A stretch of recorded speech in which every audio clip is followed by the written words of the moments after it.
সেইটো আছে তেওঁলোকৰ একেবাৰে গাছতলৈকে এনেকুৱা কিছুমান মানুহ আছে যে যিবিলাকে এনেকুৱা ধৰণৰ নীতি নিয়ম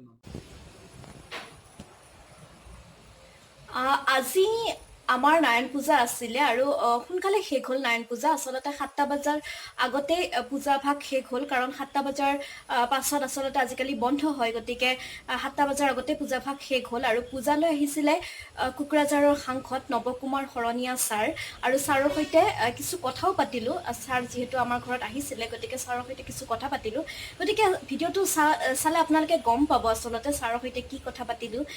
ছাৰে পূজালৈ আহিছিলে সেই সম্পৰ্কে সকলো গম পাব, গতিকে ভিডিঅ'টো চাই থাকক।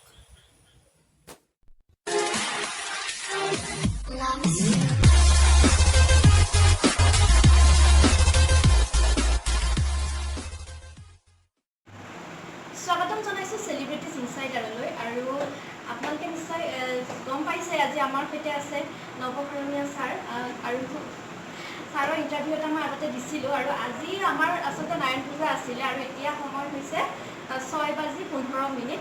আৰু ছাৰে নিৰ্বাচনৰ কামতে ছাৰে অলপ অহা যোৱা কৰি আছিলে এইখিনি ঠাইত, আৰু ছাৰক মই ফোন কৰি মাতাৰ বাবে ছাৰে ইমান ব্যস্ততাৰ মাজতে যে আমাক এইখিনি সময় দিছে তাৰ বাবে ধন্যবাদ ছাৰ।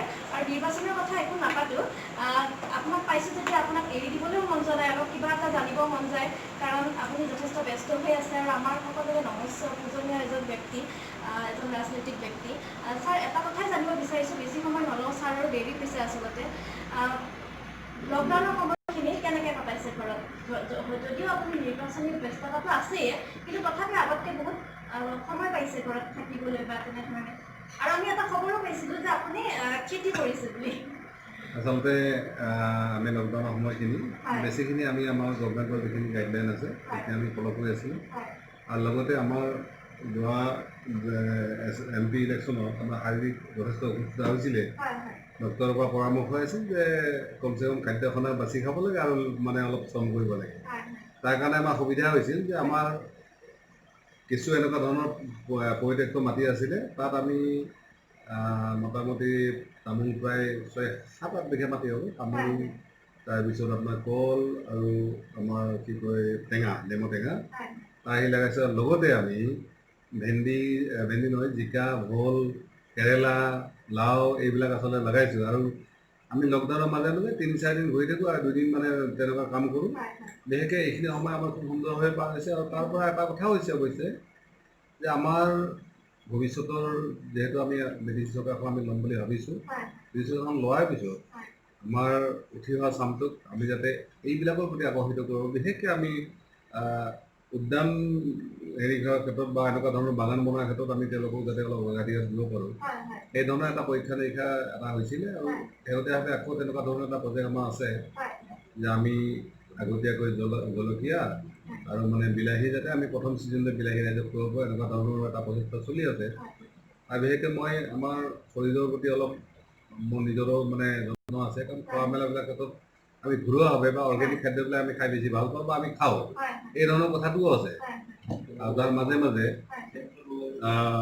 আমাৰ যিখিনি অফিচিয়েল কাম বা এনেকুৱা কামখিনি আমাৰ কৰা সুবিধা হৈছে, বা অলপ সময় যিহেতু পাইছোঁ, আমি মেইনলি আমাৰ এতিয়া গোটেই কথাখিনি পলিটিকেল, আমি ষ্ট্ৰেটেজিৰ পৰা মানে সমস্তখিনি আমি অলপ চিন্তা কৰাৰ সময় এটা হৈছে। এইখিনি আচলতে আমি এনেকুৱা ধৰণে ব্যৱহাৰ কৰোঁ। আৰু কৰোণাৰ সময়ত এনেকৈ ঘূৰি আছে, ভয় লাগিছে নেকি ক'ৰবাত? নাই, এইটো যথেষ্ট সাৱধান হ'ব লগা হৈছে। আৰু হয়, এফালে সংক্ৰমণৰ পৰা যাতে আমি বাচিব পাৰোঁ, আৰু লগতে আমি এই ক্ষেত্ৰত ৰাইজেও যাতে এটা ভুল মেছেজ নাপায়, সেইটো আমি চাব লগা হৈছে। কিন্তু আমাৰ কাৰণে ডাঙৰ সমস্যা আমাৰ বিৰোধীবিলাক যিহেতু আছে, তেওঁলোকৰ একেবাৰে গাছতলৈকে এনেকুৱা কিছুমান মানুহ আছে যে যিবিলাকে এনেকুৱা ধৰণৰ নীতি নিয়ম নামানি তেওঁলোকে কামবিলাক কৰি ফুৰে। যাৰ কাৰণে আমি আমাৰ কৰ্মীবিলাক আমি বাৰে বাৰে কৈছোঁ যে ক'ভিড যিখিনি 19ৰ যিখিনি গাইডলাইন আছে সেইখিনি ফ'ল' কৰক। ৰাইজকো কৈছোঁ যে যিহেতু এতিয়া ৰাজনীতিটো আমাৰ কাৰণে জীৱন মৰণৰ সমস্যাৰ নিচিনা হৈছে, বা ক'ভিড থাকিলেও আমি এইবাৰ যদি আমি ইলেকশ্যন জিকিব নোৱাৰোঁ, হয়তো আমাৰ মানুহখিনি ভৱিষ্যতে আৰু তেনেকুৱা আৰু বৰ বেয়া দিনবিলাক আহিব, বা অধিকাৰ বছৰ হয়তো আমি আৰু 100-200 বছৰলৈকে আমি পিছুৱাই যোৱাৰ কথাখিনি আহিছে। তথাপি সেইটো কাৰণে আমি অলপ নিজৰ সেইটো চাইও, আগতে আমাৰ এনেকুৱা আছিলে যে ওদালগুৰিলৈ আহিলোঁ, আমি 2 দিন থকাৰ সুবিধা আছিল। ক'ভিড হোৱাৰ পৰা আমাৰ খুবেই চিন্তা হয়। লকডাউনৰ পিছত যোৱা ৰাতি মাত্ৰ আমি ওদালগুৰিত কটাইছিলোঁ। বহুত মানে চিন্তা, বহুত হেৰিৰ মাজত। এতিয়া কৰোণাক লৈ যথেষ্ট সকলোৱে চিন্তিত, আৰু আমি প্ৰায় সাৱধান হৈ এইখিনি ঘূৰা মেলা কৰিছোঁ। হয় ছাৰ, আপুনি ভালে থাকক, সুস্থ হৈ থাকক আৰু আপোনাৰ গোটেই টিমটো ভালে থাকক আৰু আগন্তুক নিৰ্বাচনৰ কাৰণে আপোনালৈ শুভকামনা থাকিল। আৰু দৰ্শকসকলকো জনাই থওঁ যে বেছি সময় কথা নাপাতো, ছাৰ এতিয়া যাবও লাগিব, এনেকুৱা ধৰণৰ এটা পৰিস্থিতি চলি আছে যিহেতু। কিন্তু দৰ্শকসকলক জনাই থওঁ যে ছাৰে সঁচাকৈ এটা সামাজিক দূৰত্ব মেইনটেইন কৰি পেলাই চলিছে। আমাৰ ঘৰতো ছাৰে সেই ধৰণে আছে। গতিকে সকলোৱে ভালে থাকক, সুস্থ হৈ থাকক, কুশলে থাকক আৰু ছাৰ আপোনাকো ধন্যবাদ জনাইছোঁ।